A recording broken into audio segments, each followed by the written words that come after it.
Dans un communiqué publié le 26 août 2015, le Fonds monétaire international FMI a annoncé avoir trouvé un accord pour le décaissement de 303,8 millions de dollars pour le compte de la Tunisie.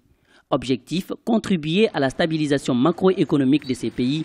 Il s'agit en effet d'une nouvelle tranche de crédit qui se situe dans le cadre d'un accord d'un montant global de 1,68 milliard approuvé par l'institution financière internationale en juin 2013.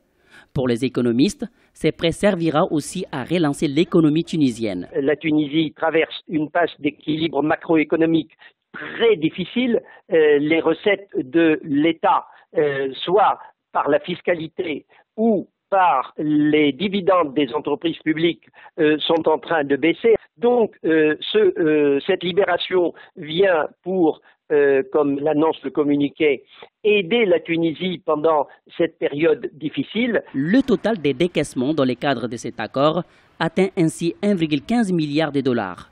En juin et juillet 2015, une équipe d'experts du FMI a séjourné à Tunis, la capitale tunisienne. Au terme de cette mission d'audit, les experts de l'institution financière internationale ont déploré une baisse des performances de l'économie tunisienne depuis le début de l'année 2015. Après avoir atteint 2,4% en 2014, l'élan de croissance affaiblit.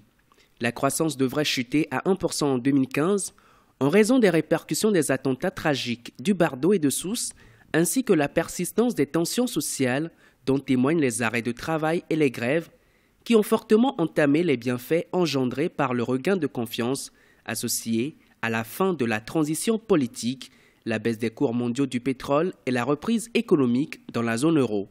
Depuis l'élection du président Béji Caïd Essebsi en décembre 2014, la Tunisie a initié des réformes structurelles. Pour certains observateurs, ces réformes progressent lentement. Toutefois, au niveau du secteur bancaire, le rythme s'accélère. Des avancées sont également notées dans la réduction de subventions énergétiques ainsi que le renforcement du dispositif de protection sociale.